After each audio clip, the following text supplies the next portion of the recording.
ఉపాధ్యాయ సాధికారత, teacher empowerment. సాధికారత అంటే ఇంగ్లీష్లో ఏంటి?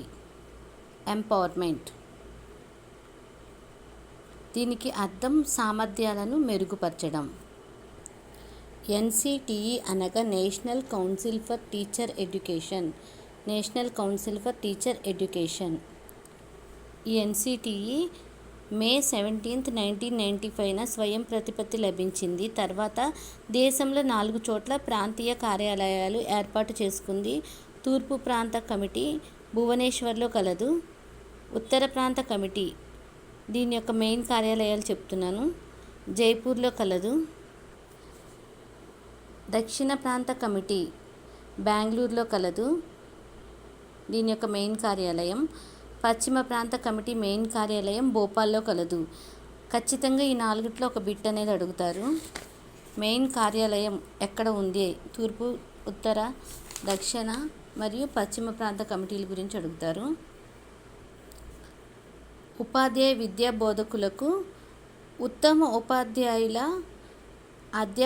ఉత్తమ అధ్యాపకుల జాతీయ అవార్డును ప్రకటించింది ఏ సంవత్సరం అంటే 2019. ఉత్తమ అధ్యాపకుల జాతీయ అవార్డు ప్రకటించిన సంవత్సరం 2019.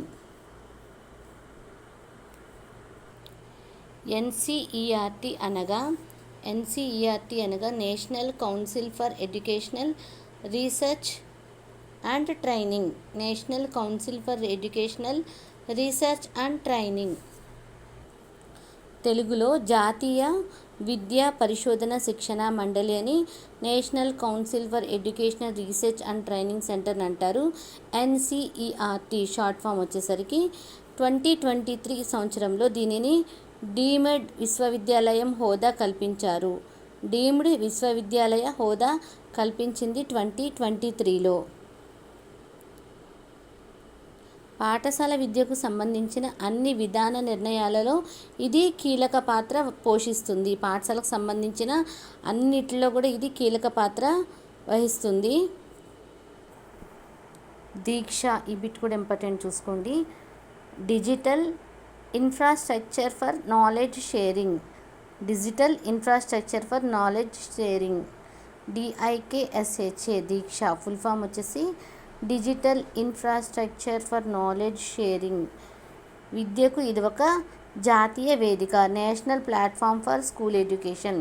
విద్యకు దీక్ష అనేది ఒక జాతీయ వేదిక. National platform for school education.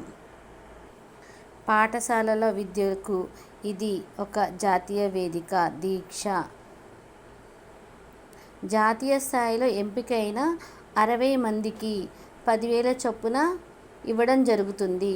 40 మెంబర్స్కి వచ్చేసరికి స్కూల్లో, ఇంకా 20 మెంబర్స్ వచ్చేసరికి ఉపాధ్యాయ శిక్షణ సంస్థల వారికి 10,000 రూపాయలు ఇవ్వడం జరుగుతుంది. ఈ 10,000 ఇచ్చేది ఎవరు అంటే ఎన్సిఈఆర్టీ.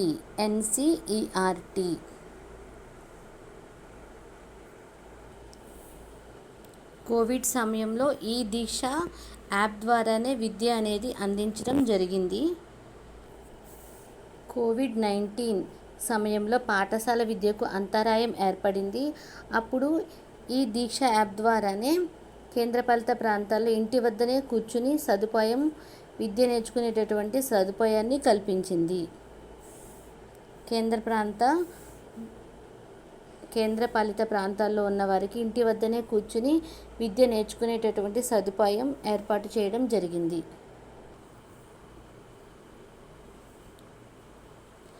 రేడియోలు, టీవీలు, ఫిల్మ్లు, శాటిలైట్ కమ్యూనికేషన్లు మరియు సైబర్ వీడియోల వినియోగం విద్యా అవకాశాలు విస్తృతం చేయడానికి, సమానత్వంను ప్రోత్సహించడానికి, పాఠశాల స్థాయిలో విద్యా ప్రక్రియల నాణ్యతను మెరుగుపరచడానికి